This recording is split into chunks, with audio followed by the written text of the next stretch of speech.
Here. Hey everybody, we're going to go ahead and continue on with our argumentative text.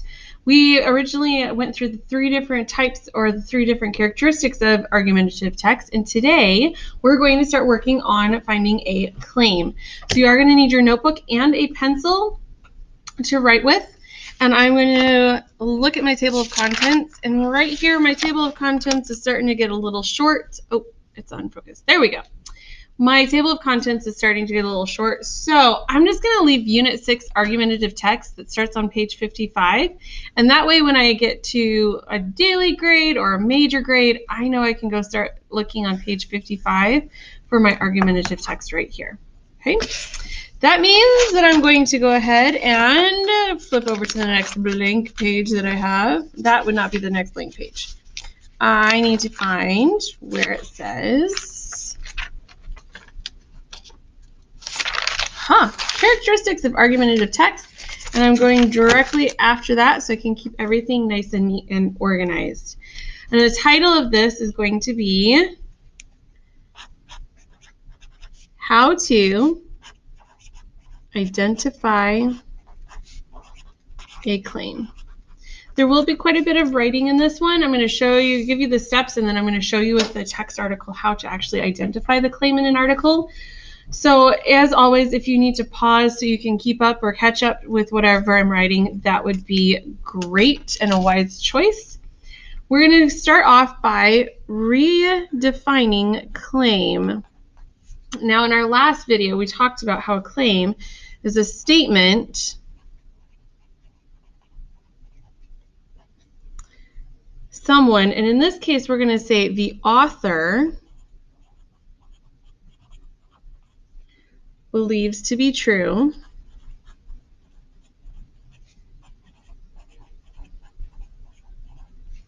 it is an opinion based on facts. So it's not an actual fact, it's an opinion, but this opinion has some facts to back it up. So when we're going through this, the first thing we're going to do is we're going to look at any text features.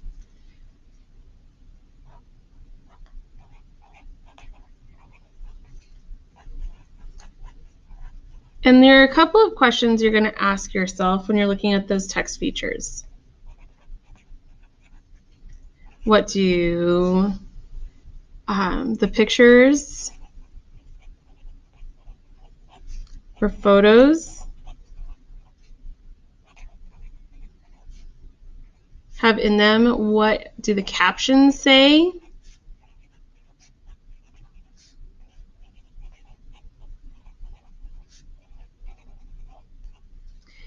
And do they give you any extra information?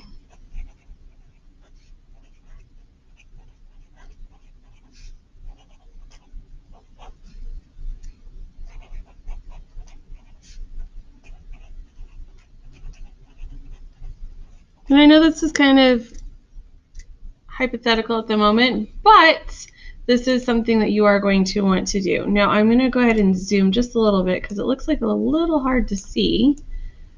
So here's your how to identify a claim. You're going to look at those text features. What do the pictures and photos have? You know, if they have a picture and a photo of a cat, then you know your story is going to probably be something about, hopefully, a cat. Or maybe it's got a picture of a school, so maybe it has something to do with things that are going on in a school. The second thing you're going to do, and you're actually probably going to do that first, but we're putting it second here, is you're going to go back and reread the title. Does the title give you any clues? What is the story about?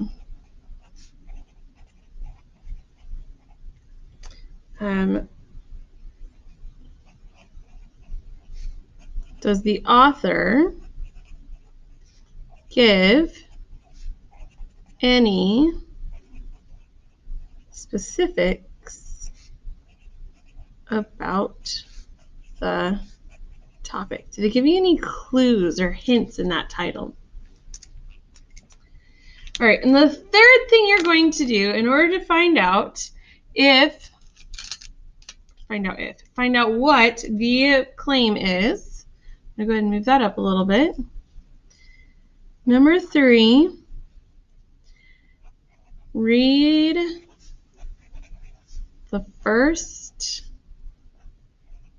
and sometimes second paragraphs. Usually you will find your claim in that first paragraph. Every once in a while, the author will put it in the second paragraph, so you'll need to read the first and second, but usually you can find it in that first paragraph. So you ask yourself, what is the author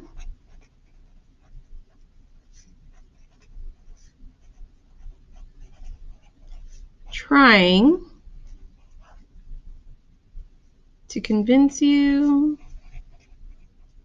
to do? Oops, I forgot the word you.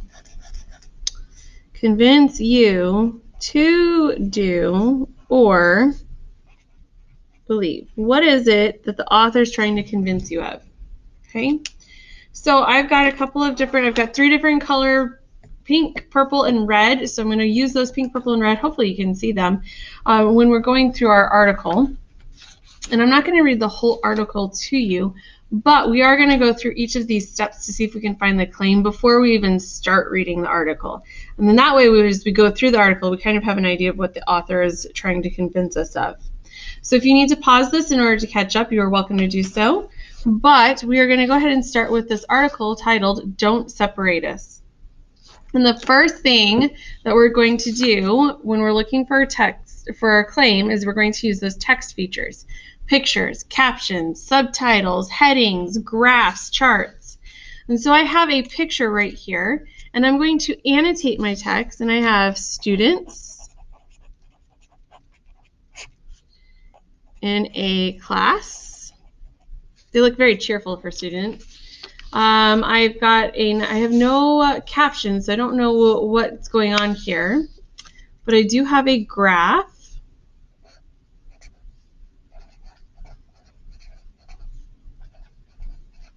Graph showing, and usually when you have opposed, in favor, and no opinion, that means how many people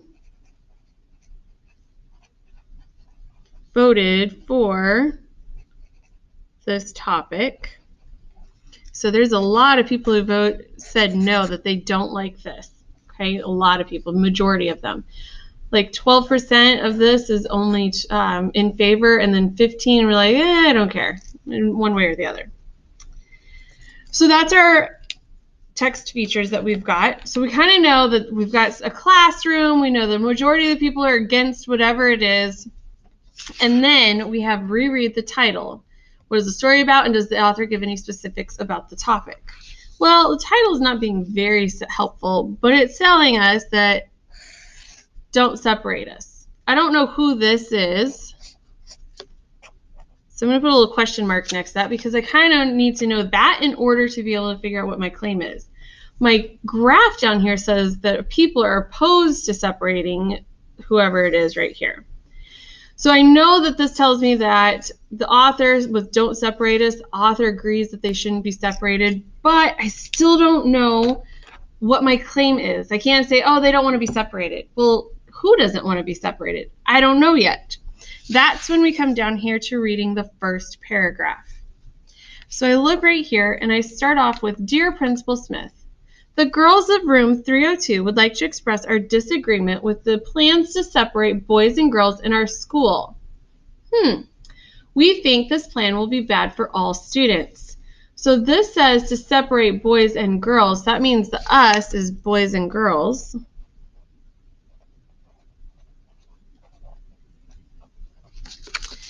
And disagreement with the plans to separate boys and girls in our school. That is a really good, very specific claim that tells me exactly what the author is thinking. They continue on with, we think this plan will be bad for all students. So we know that people voted against somebody getting separated. said don't separate us in the title, and then right here it says disagreement, which means I'm not agreeing with you. I don't think this is the right idea with the plans to separate boys and girls. So my claim, and I'm going to go ahead and write that down right here, is that boys and girls